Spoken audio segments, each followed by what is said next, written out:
हरियाणा की भाजपा बताए कि भारत सरकार के गृह मंत्रालय के अनुसार देश में सबसे ज़्यादा अपराध हरियाणा में क्यों है। देश में सबसे ज़्यादा फिरौती, देश में सबसे ज़्यादा अपहरण, देश में सबसे ज़्यादा डकैती, देश में दूसरे नंबर पे हत्यादंड के रूप में एनसीआरबी की मार्च की 2024 की रिपोर्ट क्यों बता रही है कि देश में सबसे ज़्यादा अपराध दर हरियाणा में है। भाजपा की सरकार बताए कि ये जन विरोधी पोर्टल और आईडियो के माध्यम से गरीब आदमी को कागजों में क्यों जाया गया, क्यों लाइनों में खड़ा कर दिया गया, जबकि ऐसे पोर्टल आईडी ना गुजरात में है ना दूसरे भाजपा शासित प्रदेशों में।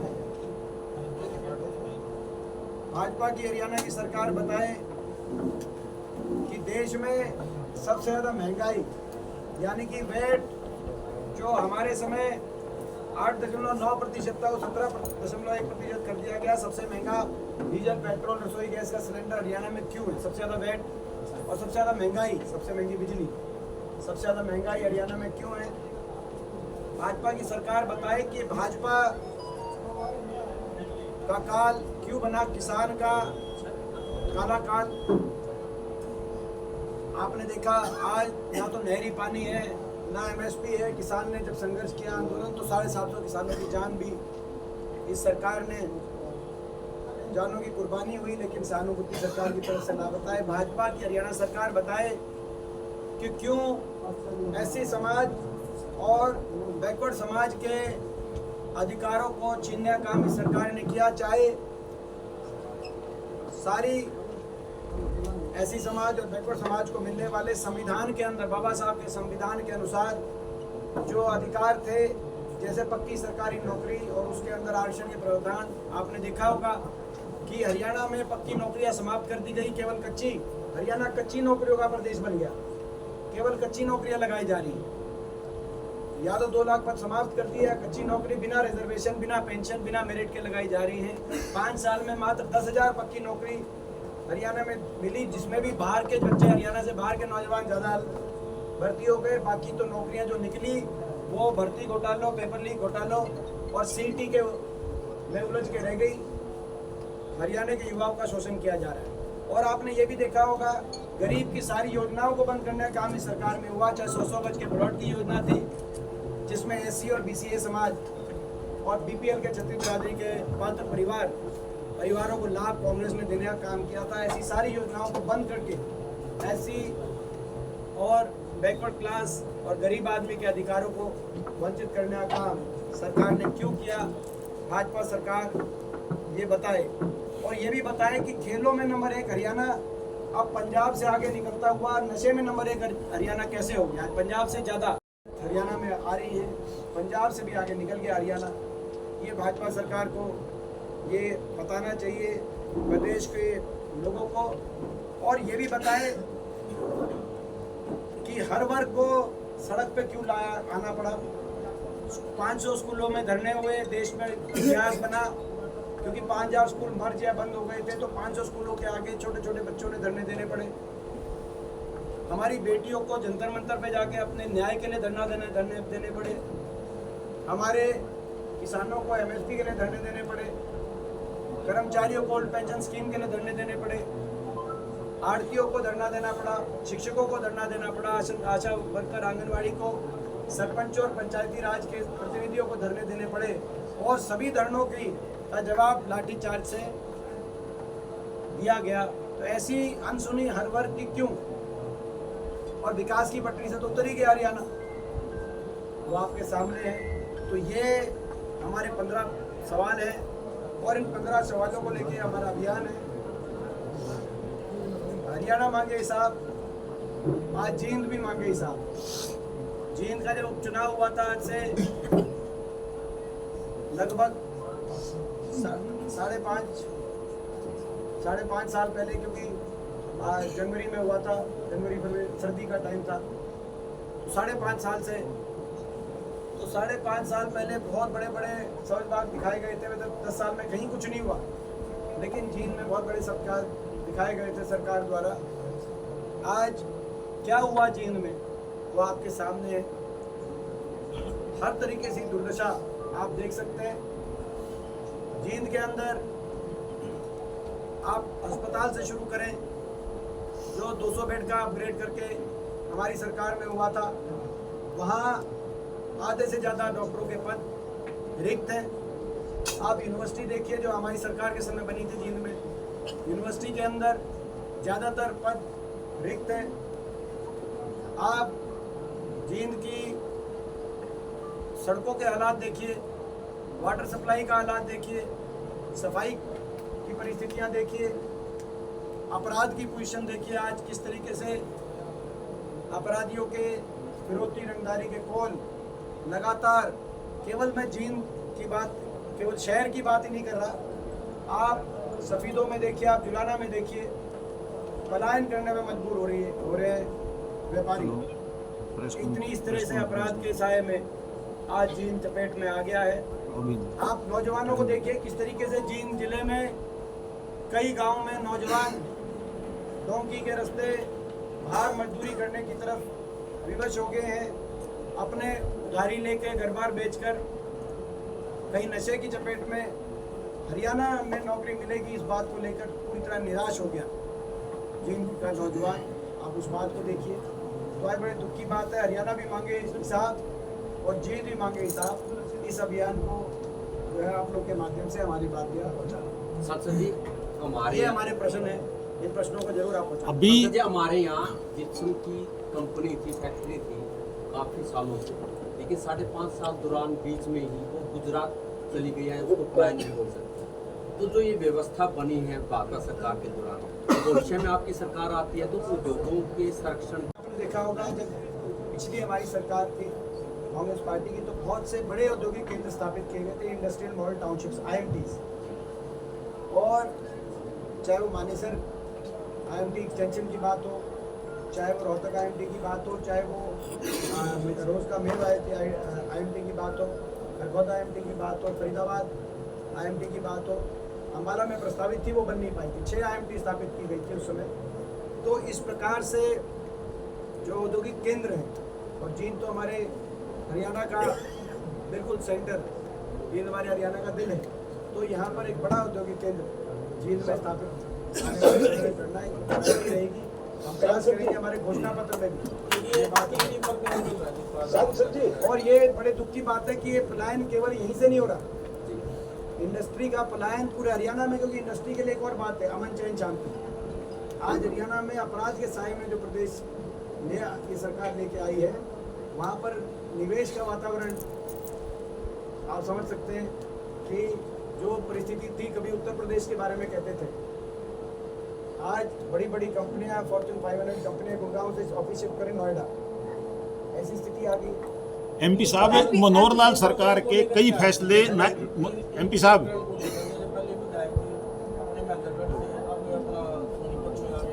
तो इसमें देखिए पिछले 5-4 दिन में जिस तरीके से केंद्रीय जांच एजेंसियों द्वारा कार्रवाई की जा रही है हरियाणा के कांग्रेस के अलग अलग नेताओं पर, विधायकों पर,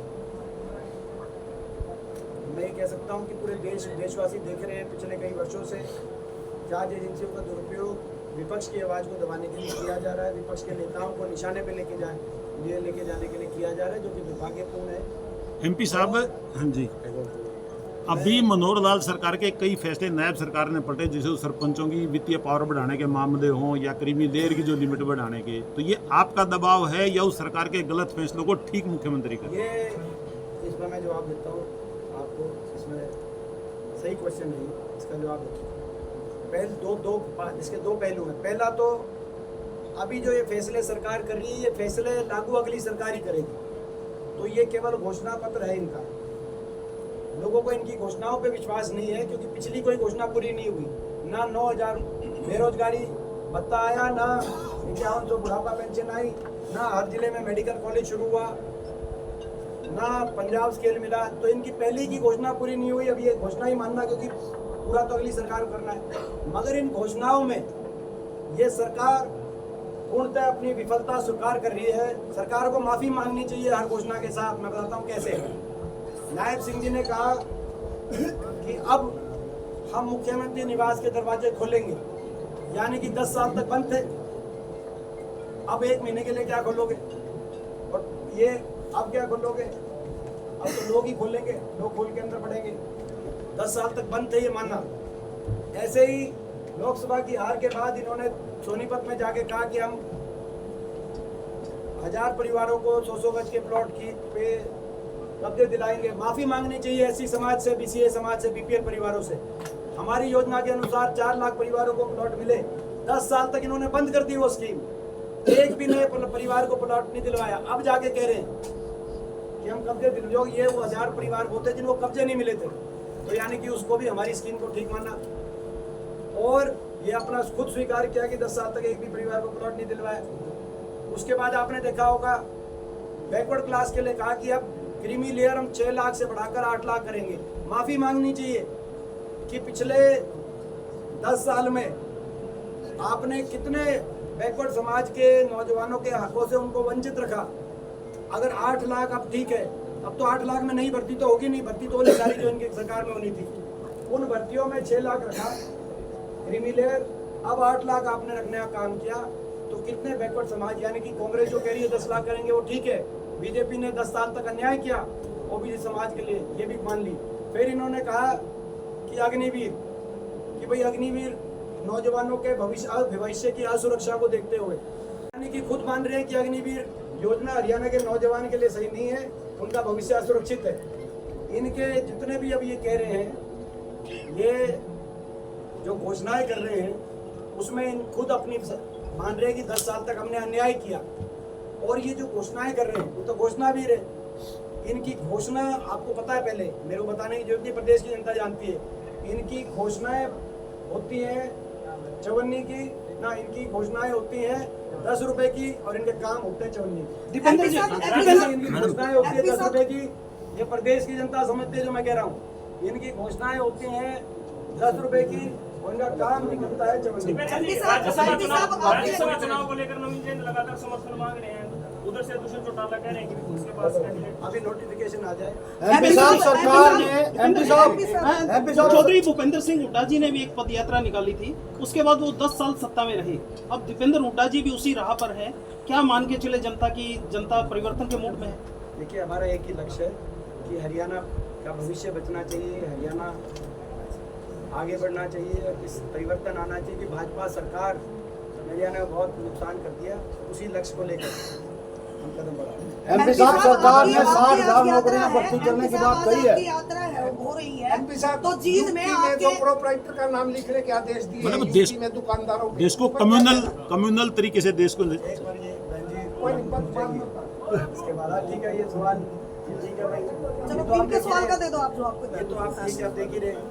आज भारतीय जनता पार्टी का एजेंडा, अब हमने हिसाब मांगा, उन्होंने कहा कि भाई कह तो दिया कि भाई एक एक पाई का हिसाब, फिर दिया कुछ नहीं। और फिर वो ये कहा कि भाई हम हिसाब मांगेंगे, खुद ही मांगने लगे एमपी साहब। तो कहने का मतलब कोई एक काम बताने का नहीं है इनके पास। इनका एजेंडा वही है जो अभी कहा कि भाई इनका एजेंडा मुद्दों को भटकाना एजेंडा है। हम इन मुद्दों पे लाना चाहते हैं कि इन मुद्दों पे हरियाणा को विकास की पटरी से क्यों उतारा, क्यों इतनी हरियाणा में बदहाली हुई, इन मुद्दों पे आप जवाब दें। मगर उस तरह के मुद्दे लाकर इधर उधर ध्यान भटकाने की प्रयास करते हैं, और हम ध्यान नहीं भटकने देंगे। एमपी साहब, आपका जो प्रोग्राम आज चल रहा है तो शहर में जो है ना जगह जगह आपके होर्डिंग लगे, आपके नेताओं ने होर्डिंग लगाए। उस होर्डिंग में एक होर्डिंग लगा हुआ है कि ना भारी होगा ना व्यापारी होगा, सिर्फ होगा तो किसान होगा। मैं मानती हूँ कि किसान के बिना कोई भी सरकार ना बनती है ना गिरती है, लेकिन क्या इस तरह के संदेश से चीन में अभी अभी आपका एक व्यापारी सम्मेलन हुआ बहुत बड़ा, ये आपको पता और नहीं ये क्या लगा, मैं नहीं होर्डिंग लगे, आप देख लेना तो उसके बारे में ये जिसने होर्डिंग लगाया व्यापारी है, आपसे रूठे हुए नजर आ रहे हैं, सोशल मीडिया में वायरल है। अगर किसी ने कोई बात ऐसी तो हम संज्ञान में लेंगे। एमपी साहब सरकार ने सरकार 2 महीने में 60,000 नई नौकरियां भर्ती करने की बात कर रही है, क्या संभव हो पाएगा? आपने खुद देखा, वो मैंने कहा ना कि इनके घोषणाएं 10 रुपए की हैं और इनका काम जवंडी का पाता है। ये घोषणा भी अमित शाह जब हरियाणा में आते हैं तो हुड्डा साहब को क्यों रद्द करते हैं? देखो, मैं तो अब इसमें क्या मैं ये कह सकता हूँ, या तो बहुत प्यार है हुड्डा साहब से। नहीं वो तो सारे ही करते हैं। तो देखो प्यार तो सारे ही करते हैं। हम देखते हैं, चाहे वो मुख्यमंत्री जी हो, चाहे वो पूर्व मुख्यमंत्री जी हो मनोहर लाल जी, चाहे वो बीजेपी के बाकी नेता हो, चाहे वो जेजेपी के नेता हो, मतलब हुड्डा साहब सबकी आंख के तारे हैं। चाहे वो जेजेपी के नेता हो, चाहे वो आईएनएलडी के नेता हो, चाहे किसी पार्टी के हम सारे नेता हो, तो मैं तो एक ही बात कहता हूँ भाई, सबके निशाने पे हैं हम, कुछ तो हमें भी होगा दम। जींद के अंदर चौधरी रणबीर सिंह विश्वविद्यालय बना, बीजेपी सरकार में उसका कोई विकास नहीं हुआ, ना ही उसका विस्तार हुआ, ना ही उसको जमीन दी गई। क्या आपकी सरकार आने के बाद उसको जमीन मिलेगी, उसका विकास होगा, विस्तार होगा? जींद में जो विश्वविद्यालय है, उस रणबीर सिंह विश्वविद्यालय को एक बड़ा रूप देना, उसका व्यापक विस्तार ही नहीं, केवल एरिया में ही विस्तार नहीं, क्वालिटेटिवली वो विश्वविद्यालय देश के टॉप मोस्ट यूनिवर्सिटीज़ के अंदर पहुँचे, ताकि हमारे नौजवानों को विस्तरीय शिक्षा अपने घर में मिले, दूसरी ओर विस्तरीय रोजगार की अपॉर्चुनिटी मिले। ये हमारे एजेंडा में टॉप मोस्ट प्रायोरिटी में हुड्डा साहब जब ईडी के सवाल पर जो बने हैं, M3M का भी डिटेल्स हुड्डा साहब का नाम उसमें छोटा नाम है, क्या कहेंगे ईडी में इवेंट में सीरीज चलेगी? वो ईडी पे मैंने जवाब संसद राहुल गांधी जी ने भारत जोड़ो यात्रा निकाली, फिर भारत जोड़ो न्याय यात्रा निकाली, अच्छा परिणाम आया पूरे देश में।